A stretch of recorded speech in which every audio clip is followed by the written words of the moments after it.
जय श्री कृष्णा। राधे राधे दोस्तों, स्वागत है आपका आपके अपने चैनल शास्त्र गुरु वॉइस पर। दोस्तों, राधा अष्टमी के पावन पर्व के बाद एक बार फिर से कई वर्षों बाद एक दिव्य और दुर्लभ संयोग 23 सितंबर 2023 राधा अष्टमी पर बनने जा रहा है। और यदि आप भी आपके घर की सुख शांति, संतान की कमी और धन की कमी या कर्ज से परेशान हैं, या आपका भाग्य आपका साथ नहीं दे रहा है, तो दोस्तों 23 सितंबर 2023 राधा अष्टमी पर ये 6 चमत्कारी और असरदार उपाय आप जरूर करें और आप देखेंगे कि कुछ ही दिनों में आपकी सभी समस्याओं का हल संपूर्ण रूप से हो जाएगा। दोस्तों, कई हजार वर्षों बाद 23 सितंबर 2023 को बहुत ही दुर्लभ और दिव्य संयोग बनने जा रहा है, क्योंकि इस दिन राधा अष्टमी के पावन पर्व के साथ साथ कृष्ण योग, अमृत सिद्धि योग और साथ ही धनलक्ष्मी जैसे कई योग बन रहे हैं। और इस दिन भगवान श्री कृष्ण और राधा रानी सबसे अधिक प्रसन्न होने वाले हैं। इसलिए दोस्तों, अगर आप भी भगवान कृष्ण और राधा रानी से इस दिन जो भी सच्चे दिल से मांगेंगे वो मनोकामना आपकी जरूर पूरी होगी। और इस दिन ये 6 उपाय करने से आपकी किस्मत चमक उठेगी। आखिर कौन से हैं हो पाए जो आपको सभी कष्टों से मुक्त कर देंगे, आज की इस वीडियो में हम आपको विस्तार से बताएंगे। इसलिए दोस्तों, वीडियो को आखिर तक जरूर देखें। और दोस्तों, अगर आप भी अपने जीवन में भगवान श्री कृष्ण और राधा रानी की कृपा पाना चाहते हैं तो इस वीडियो को लाइक करके कमेंट में जय श्री कृष्ण राधे राधे लिखना ना भूले। दोस्तों, हिंदू धर्म में भाद्रपद मास के शुक्ल पक्ष की अष्टमी की तिथि का बहुत ज्यादा धार्मिक महत्व माना गया है, क्योंकि इस दिन भगवान श्री कृष्ण की प्रिय राधा रानी की जन्मोत्सव मनाया जाता है। राधा रानी की पूजा और व्रत से जुड़ा यह पर्व श्री कृष्ण जन्मोत्सव से ठीक 15 दिन बाद पड़ता है। इस साल यह व्रत 23 सितंबर 2023 शनिवार के दिन मनाया जाएगा। दोस्तों, हिंदू मान्यता के अनुसार भगवान श्री कृष्ण की पूजा और उनके लिए राधा अष्टमी पर रखा जाने वाला यह व्रत राधाष्टमी की पूजा के बगैर अधूरा माना जाता है। दोस्तों, भाद्रपद शुक्ल राधा अष्टमी 22 सितंबर को दोपहर 1:35 से प्रारंभ होगी और अगले दिन 23 सितंबर को दोपहर 12:17 पर समाप्त होगी। उद्या तिथि के चलते राधा अष्टमी का पर्व 23 सितंबर दिन शनिवार को मनाया जाएगा। इस दिन राधा जी की पूजा का शुभ मुहूर्त सुबह 11 बजे से दोपहर 1:30 बजे तक रहेगा। आइए अब जानते हैं राधा अष्टमी की पूजा की संपूर्ण विधि, जिसके बिना इस दिन की गई पूजा और व्रत अधूरे माने जाते हैं। यदि आप पहली बार राधा रानी के लिए व्रत रखने जा रहे हैं तो आपको 23 सितंबर की सुबह सूर्योदय से पहले उठना चाहिए। राधाष्टमी व्रत वाले दिन प्रातःकाल स्नान ध्यान करने के बाद भगवान सूर्य को अर्घ्य दें और उसके बाद राधा रानी के व्रत को विधि विधान से करने का संकल्प लें। इसके बाद घर के ईशान कोण या फिर अपने पूजा घर में राधा रानी की प्रतिमा या फोटो को पवित्र जल से शुद्ध एवं साफ कर लें। इसके बाद उनके आगे एक मिट्टी या तांबे का कलश में जल, सिक्के और आम्रपल्लवी रखकर उस पर नारियल रखें। राधा जी की फोटो या प्रतिमा को पीले कपड़े से बने आसन पर रखें और उसके बाद पंचामृत से स्नान कराएं। इसके बाद एक बार फिर उन्हें जल चढ़ाएं और पुष्प, चंदन, धूप, दीप, फल आदि अर्पित करके उनकी विधि विधान से पूजा और उनका श्रृंगार करें। राधा जी के व्रत में उन्हें भोग लगाने के बाद भगवान श्री कृष्ण की भी विधि विधान से पूजा करें और उन्हें भोग में फल और मिठाई के साथ तुलसी दल जरूर चढ़ाएं। इसके बाद राधा रानी के मंत्र का जाप या उनके स्तोत्र का पाठ करें। पूजा के अंत में श्री राधा जी और भगवान श्री कृष्ण की आरती करें और सभी को प्रसाद बांटें और स्वयं भी ग्रहण करें। सनातन परंपरा में राधा जी की पूजा एवं व्रत का बहुत ज्यादा महत्व माना गया है। हिंदू मान्यता के अनुसार यदि कोई भाद्रपद मास के शुक्ल पक्ष की अष्टमी वाले दिन उनका व्रत रखता है तो उसके जीवन के सभी पाप दूर हो जाते हैं और उसे अक्षय पुण्य की प्राप्ति होती है। हिंदू मान्यता के अनुसार राधा रानी की कृपा से साधक के सभी दुख पलक झपकते दूर होते हैं और उसकी सभी मनोकामनाएं पूरी होती है। और आज हम आपको 8 ऐसी वस्तुओं के बारे में बताने जा रहे हैं जो भगवान कृष्ण को अति प्रिय है। और इस दिन अगर आप ये उपाय कर लेते हैं तो भगवान कृष्ण आपसे अति प्रसन्न होंगे। और इस दिन कृष्ण भगवान के प्रसन्न होने से आपको राधा रानी जी का भरपूर आशीर्वाद मिलेगा। इसलिए दोस्तों, अगर आप भी भगवान कृष्ण और राधा रानी की असीम कृपा प्राप्त करना चाहते हैं तथा माता लक्ष्मी की कृपा प्राप्त करना चाहते हैं, अपनी मनोकामना को पूर्ण करना चाहते हैं, तो राधाष्टमी आने से पहले ही इन वस्तुओं को अपने घर पर अवश्य लेकर आएं। अगर आप इन सभी वस्तुओं को घर में नहीं ला सकते हैं तो कम से कम आप इनमें से कोई भी एक वस्तु घर में अवश्य लेकर आएं और भगवान श्री कृष्ण को यह वस्तु अवश्य अर्पित करें ताकि राधा रानी आपसे खुश होकर आपकी सभी मनोकामनाएं पूर्ण कर सकें। दोस्तों, नंबर 1, भगवान गोपाल की अति प्रिय वस्तु है मोरपंख। कहा जाता है कि राधा रानी के महल में बहुत मोर हुआ करते थे। जब वो भगवान श्री कृष्ण की बांसुरी की धुन पर नृत्य करते थे तो उनके साथ में मोर भी नाच करते थे। एक दिन किसी मोर का पंख जमीन पर गिर गया, जिसे तुरंत उठाकर भगवान श्री कृष्ण ने अपने मस्तक पर सजा लिया। भगवान कृष्ण के मस्तक पर सजा मोर पंख राधा रानी के प्रेम की निशानी मानी जाती है। इसीलिए भगवान गोपाल के जन्मोत्सव की पूजा में मोर पंखों से उनकी हवा किए जाने का चलन है। इसीलिए राधा अष्टमी पर मोरपंख घर में अवश्य लाना चाहिए। दोस्तों, एक अन्य कथा के अनुसार देवी राधा हर दिन मोरकुटी मंदिर के पास मोरों को दाना देने जाती थी। एक बार जब देवी राधा वहां पहुंची तो वहां पर एक भी मोर नहीं था। राधा रानी उदास हो गई। कान्हा ने देवी राधा को प्रसन्न करने के लिए स्वयं मोर रूप धारण कर लिया और वहां पहुंच गए। राधा रानी कान्हा का यह रूप देखकर बहुत प्रसन्न हुई। दोस्तों, मोरकुटी मंदिर में मोर रूप में आज भी राधा कृष्ण की पूजा होती है। इसीलिए भगवान श्री कृष्ण को प्रसन्न करने के लिए राधा अष्टमी के पूजन में मोरपंख अवश्य ही शामिल करना चाहिए। हिंदू मान्यताओं के अनुसार घर में मोरपंख का प्रयोग करने से अमंगल टल जाता है। विशेष रूप से कहा जाता है कि मोरपंख से बुरी आत्माएं पास नहीं आती। मोरपंख को भगवान गोपाल ने अपने मुख पर स्थान दिया तथा सम्मान दिया। वास्तु के अनुसार मोरपंख घर से अनेक प्रकार के वास्तु दोष को दूर करता है और मोरपंख सकारात्मक ऊर्जा को अपनी ओर खींचता है। मोरपंख मोर के बाजू से अलग होने के बाद भी जीवित रहता है, तभी तो इसका सकारात्मक असर अपना काम तेजी से करता है। दोस्तों, दूसरी चीज है गौ। भगवान गोपाल का निवास गौलोक माना जाता है। गाय भगवान सहचर है। भगवान गोपाल के साथ पूजा में बछड़े के साथ ही गाय की पूजा करना सुख समृद्धि दायक माना जाता है। पुराणों में गाय को धन का प्रतीक माना गया है। भगवान धन रूपी गौ की रक्षा करते हैं। दोस्तों, ज्योतिष शास्त्र के अनुसार गाय के भीतर गुरु ग्रह का वास होता है। यदि ये ग्रह किसी व्यक्ति की कुंडली में नीच स्थिति में हो तो उसे गाय की सेवा करनी चाहिए। ऐसा करने से वो उस ग्रह की कुपित दृष्टि से बच सकता है। इसके अलावा वास्तु शास्त्र के अनुसार पूजा स्थान अथवा बैठक के कमरे में ईशान कोण में चांदी की गाय और उसका बछड़ा रखने से भाग्य में वृद्धि होती है। इसीलिए आप राधाष्टमी से पहले ही चांदी की गाय और उसका बछड़ा अपने घर पर अवश्य ही लाएं।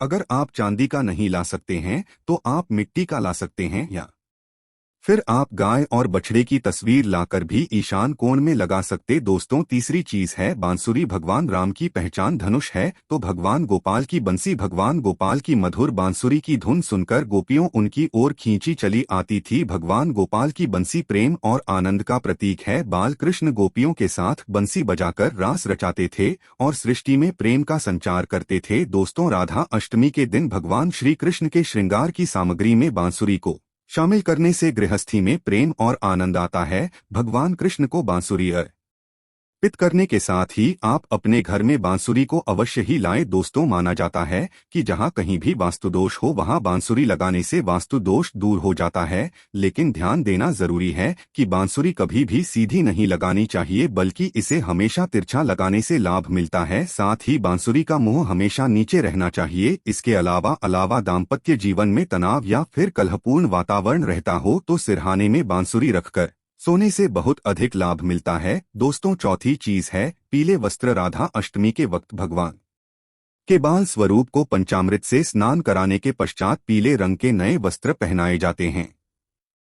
अगर आप भी इस बार राधा अष्टमी का पर्व मनाने वाले हैं तो आप पूजा की सामग्री में पीले रंग के वस्त्रों को अवश्य ही शामिल करें। पीली चीजें अवश्य शामिल करें। भगवान को पीतांबर वस्त्र अति प्रिय है। यह प्रेम और बैरागी के प्रतीक हैं। दोस्तों, पांचवी चीज है माखन मिश्री। नंद के लाल गोपाल को माखन अति प्रिय है। कहते हैं जिस रात गोपाल का जन्म हुआ उस रात नंदगाम की गोपियों ने सपने में देखा था कि गोपाल माखन मांग रहे हैं। नंदलाल को माखन इतना प्रिय था कि वह बचपन में गोपियों की मटकी से माखन चुराकर तथा मटकियां तोड़कर माखन खा लिया करते थे, जिसकी वजह से इनका एक नाम माखन चोर भी है। दोस्तों, भगवान के भोग में माखन मिश्री को अवश्य ही शामिल करना चाहिए। प्रेम पूर्वक भगवान गोपाल को माखन मिश्री का भोग लगाने से आरोग्य की प्राप्ति होती है, धन सुख समृद्धि की प्राप्ति होती है, धनलक्ष्मी आपके घर में धन की वर्षा करती है। भगवान गोपाल को माखन मिश्री अर्पित करने से वे शीघ्र ही आपकी सभी इच्छाएं पूर्ण करते हैं। दोस्तों, छठी चीज है झूला या फिर पालना। भक्ति भाव के भूखे बाल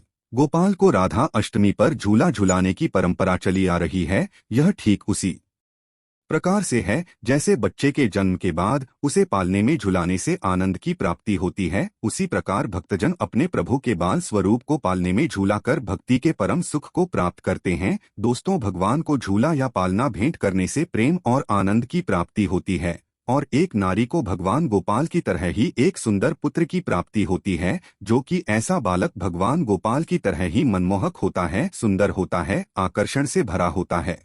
दोस्तों, सातवीं चीज है मोर मुकुट। ज्योतिष गणना के अनुसार ऐसा माना जाता है कि भगवान कृष्ण की कुंडली में कालसर्प योग था, इसीलिए वे सदैव अपने मुकुट पर मोर का पंख हमेशा धारण करते थे। मोर और में भीषण शत्रुता होती है, इसीलिए मस्तक पर मोर मुकुट धारण करने से कालसर्प दोष का योग कम होता था। भगवान की पूजा में उन्हें मोर मुकुट पहनाने से कालसर्प दोष का प्रभाव दूर हो जाता है। दोस्तों, आठवीं चीज है गीता की पोथी। भगवान कृष्ण ने महाभारत के युद्ध के दौरान अपने प्रिय शाखा और पांडवों में श्रेष्ठ अर्जुन को गीता का उपदेश दिया था। गीता मुंह से निकालकर संसार देखने का मार्ग बताती है। इसे भगवान श्री कृष्ण की वाणी कहते हैं, जो मनुष्य को मुक्ति का मार्ग और कर्म पथ पर चलने का ज्ञान देती है। दोस्तों, इसीलिए भगवान की पूजा में गीता की पोथी जरूर रखनी चाहिए और रात में जागरण करते हुए गीता का पाठ हर हाल में अवश्य करना चाहिए। राधा अष्टमी के शुभ अवसर पर भगवान गोपाल की असीम कृपा प्राप्त करने के लिए आप राधाष्टमी से पूर्व ही इन चीजों को अपने घर पर अवश्य ही लेकर आए और इन्हें भगवान की पूजा में शामिल करें। ऐसा करने से आपको भगवान गोपाल और राधा रानी की असीम कृपा प्राप्त होगी, धन लक्ष्मी की कृपा प्राप्त होगी। सभी देवी देवता दोनों हाथों से आपके जीवन में धन की वर्षा करेंगे। दोस्तों, धार्मिक मान्यता के अनुसार इस शुभ दिन कुछ खास उपाय करने से साधक का कल्याण होता है। तो चलिए जानते हैं राधा अष्टमी के दिन किए जाने वाले अचूक उपायों के बारे में, जो कि आपकी किस्मत बदल देंगे। व्यापार नौकरी में लाभ के लिए, व्यापार में वृद्धि या नौकरी में आ रही बाधाओं को दूर करने के लिए इस दिन राधा रानी की पूजा करने के बाद एक चांदी का सिक्का लें और ओम राधा कृष्णन नम मंत्र का 108 बार जप करें और विधि विधान से पूजा पाठ के समापन के बाद ये सिक्का किसी लाल कपड़े में बांधकर अपनी तिजोरी यानी जहां पर भी आप पैसे रुपए और सोना चांदी रखते हैं वहां रखते। ऐसा करने से मां लक्ष्मी की कृपा आप पर सदैव बनी रहेगी। मान सम्मान के लिए शास्त्रों के अनुसार इस दिन राधा रानी की पूजा करते समय अष्टमुखी दीपक का इस्तेमाल करना चाहिए। मान्यता है कि इस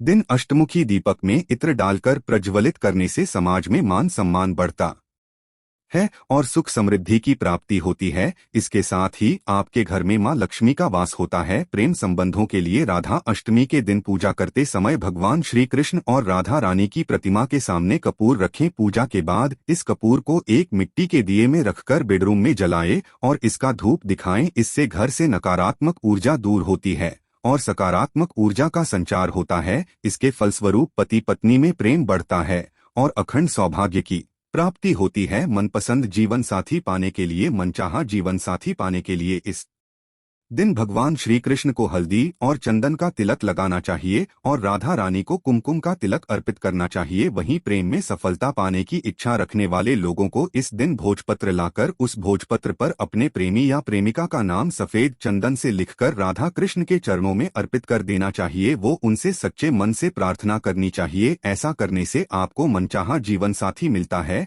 तो आइए दोस्तों, अब जान लेते हैं राधा अष्टमी की व्रत कथा, जिसको सुनने मात्र से आपकी सभी मनोकामनाएं पूर्ण हो जाएगी और आपको सभी कष्टों से मुक्ति मिल जाएगी। दोस्तों, पौराणिक कथाओं के अनुसार राधा माता गोलोक में श्री कृष्ण के साथ निवास करती थी। एक बार देवी राधा गोलोक से कहीं बाहर गई। जब वापस आई तो देखा कि कृष्ण भगवान में नहीं है। उस समय भगवान श्री कृष्ण अपनी एक सखी राजा के साथ गोलोक में घूम रहे थे। यह बात जब राधा जी को मालूम हुई तो उन्हें गुस्सा आया और वो सीधे उनके के पास पहुंची गई। वहां पहुंचकर उन्होंने भगवान श्री कृष्ण को काफी भला बुरा कहा। राधा जी का यह व्यवहार भगवान श्री कृष्ण के मित्र श्रीदामा को बुरा लगा और उन्होंने राधा को पृथ्वी पर जन्म लेने का श्राप दे दिया। राधा रानी को इतने गुस्से में देखकर कृष्ण भगवान की सखी राजा भी वहां से चली गई। इस श्राप के बाद राधा ने बदले में श्रीदामा को श्राप देते हुए राक्षस कुल में जन्म लेने का श्राप दे दिया। राधा रानी के द्वारा दिए गए श्राप कारण ही श्रीदामा का जन्म शंखचूर दानव के रूप में हुआ था। दानव में जन्म लेने के बाद भी भगवान विष्णु का अनन्य भक्त बना। वहीं दूसरी ओर राधा रानी ने भी पृथ्वी पर वृषभानु के घर पुत्री के रूप में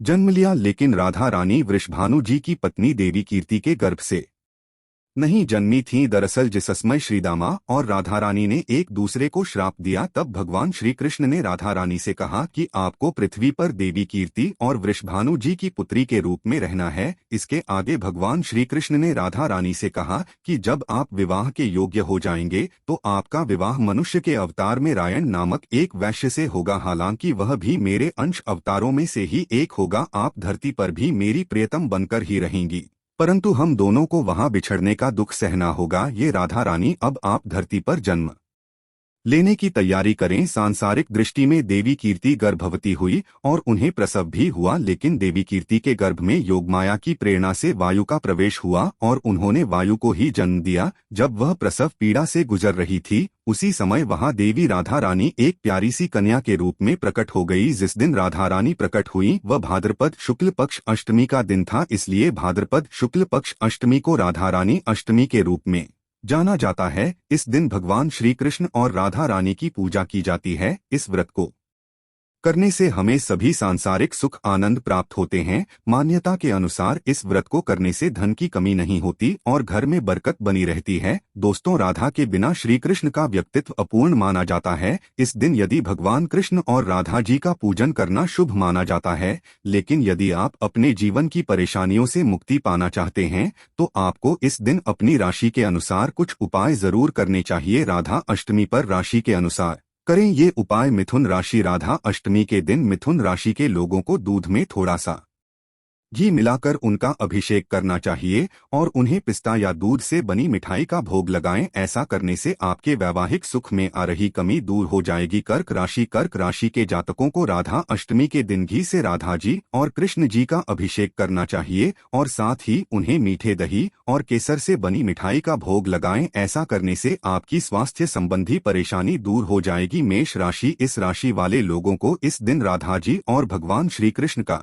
पंचामृत से अभिषेक करना चाहिए और उन्हें पंचमेवा का भोग जरूर लगाएं। ऐसा करने से आपके प्रेम जीवन में आ रही सभी तरह की दिक्कत दूर हो जाएगी। वृषभ राशि के लोगों को राधा अष्टमी के दिन राधा जी और कृष्ण जी का दूध से अभिषेक करके उन्हें माखन मिश्री का भोग लगाना चाहिए। ऐसा करने से आपका मानसिक तनाव दूर होगा। सिंह राशि, आपको राधा अष्टमी के दिन भगवान श्री कृष्ण और राधा जी का गंगा जल में शहद मिलाकर अभिषेक करना चाहिए और उन्हें गुलाब जामुन का भोग लगाएं। ऐसा करने से आपकी आर्थिक स्थिति में सुधार होगा। कन्या राशि, राधा अष्टमी के दिन भगवान श्री कृष्ण और राधा जी का दूध में तुलसी के पत्ते डालकर अभिषेक करें और उन्हें पंचमेवा का भोग लगाएं। ऐसा करने से आपको व्यापार में लाभ की प्राप्ति हो जाएगी। तुला राशि के जातकों को राधा अष्टमी के दिन पंचामृत से राधा जी और कृष्ण जी का अभिषेक करना चाहिए और उन्हें पंजीरी का भोग लगाना चाहिए। ऐसा करने से आपके ऐश्वर्य में वृद्धि हो जाएगी। वृश्चिक राशि, इस राशि के जातकों को राधा अष्टमी के दिन गंगाजल से राधा कृष्ण का अभिषेक करें और उन्हें दूध और खोए से बनी मिठाई का भोग लगाएं। ऐसा करने से आपकी सुख और समृद्धि बढ़ेगी। धनु राशि के जातकों को राधा अष्टमी के दिन राधा और कृष्ण जी को